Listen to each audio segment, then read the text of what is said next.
Remote gig work के इस नए विश्लेषण में स्वागत है।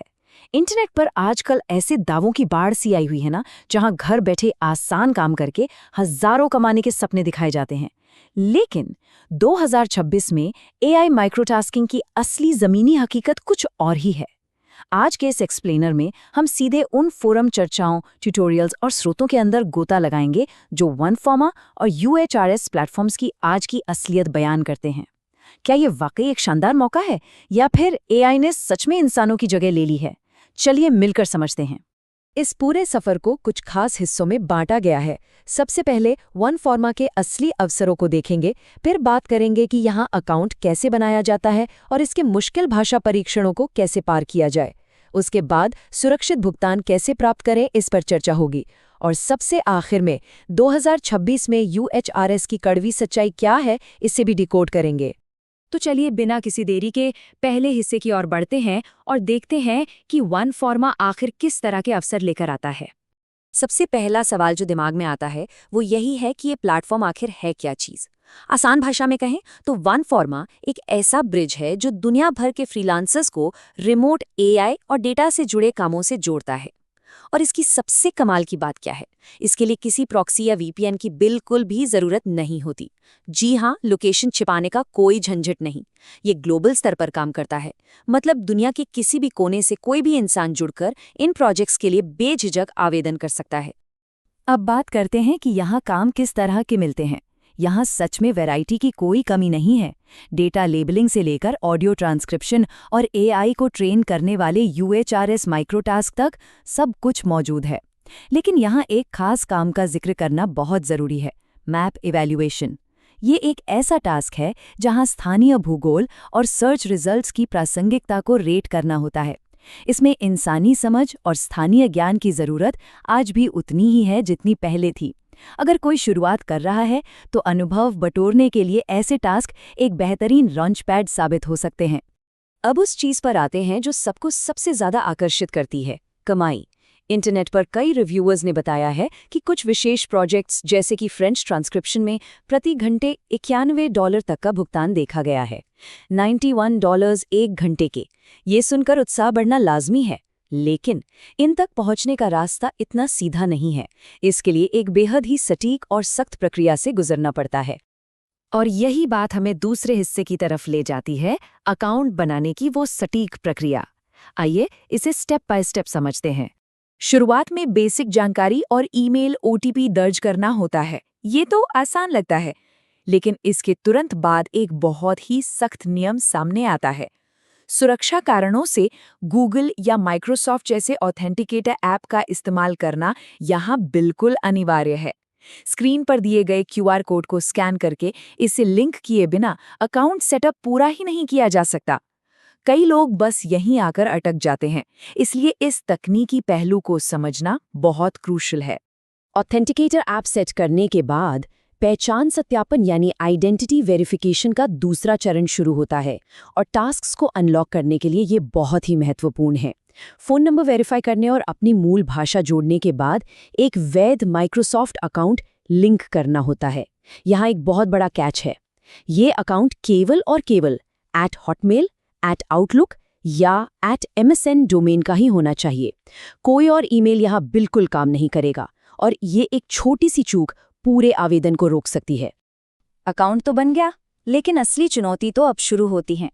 तीसरा हिस्सा इसी बारे में है, उन आवश्यक भाषा परीक्षणों को कैसे पास किया जाए जो अक्सर एक बड़ी रुकावट बन जाते हैं।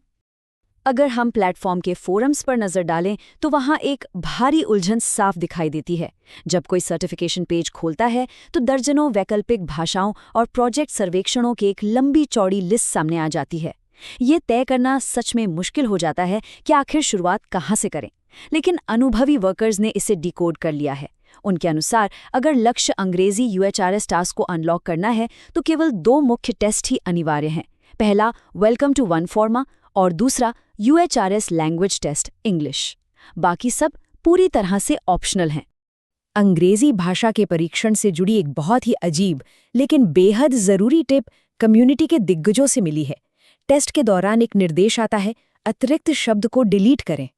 अब आमतौर पर ऐसा लगता है कि पूरा वाक्य दोबारा लिखना है, लेकिन रुकिए, ऐसा बिल्कुल नहीं है। यहाँ सिर्फ और सिर्फ वही एक अतिरिक्त शब्द टाइप करना होता है। इस छोटी सी ट्रिकी बारीकी को न समझने के कारण कई काबिल लोग बिना वजह फेल हो जाते हैं। ये सीक्रेट पता होना सफलता के लिए बहुत जरूरी है। मेहनत का काम हो गया, टेस्ट पास हो गए। अब सबसे अहम सवाल, पैसे कैसे मिलेंगे? चौथा हिस्सा सुरक्षित भुगतान प्राप्त करने के बारे में ही है। ये प्लेटफॉर्म मुख्य रूप से 2 ही भुगतान विधियों को सपोर्ट करता है, पेयोनीर और पेपाल। मेहनत की कमाई सुरक्षित रूप से प्राप्त करने के लिए प्रोफाइल सेटिंग्स में जाकर इनमें से किसी एक एक्टिव अकाउंट को सीधे लिंक करना बहुत ज़रूरी है। अगर ऐसा नहीं किया तो किया गया सारा काम पेंडिंग ही पड़ा रहेगा। भुगतान का ये पूरा चक्र एकदम ऑटोमेटिक है। काम पूरा होते ही status ready to be paid में बदल जाता है। फिर कुछ समय बाद ये पेमेंट इज इन प्रोग्रेस दिखाता है। यहाँ सबसे बड़ी राहत की बात यह है कि जब तक अकाउंट सही स्थिति में है, बार बार पैसे निकालने की कोई रिक्वेस्ट नहीं डालनी पड़ती। भुगतान अपने आप महीने की 7 से 10 तारीख या फिर 25 तारीख के आसपास लिंक किए गए खाते में क्रेडिट हो जाता है। और अब इस एक्सप्लेनर के सबसे दिलचस्प और शायद सबसे चौंकाने वाले हिस्से का समय है। 2026 में यूएचआरएस की असलियत क्या है? आइए प्रचार की दुनिया से बाहर निकलकर जमीनी हकीकत देखते हैं।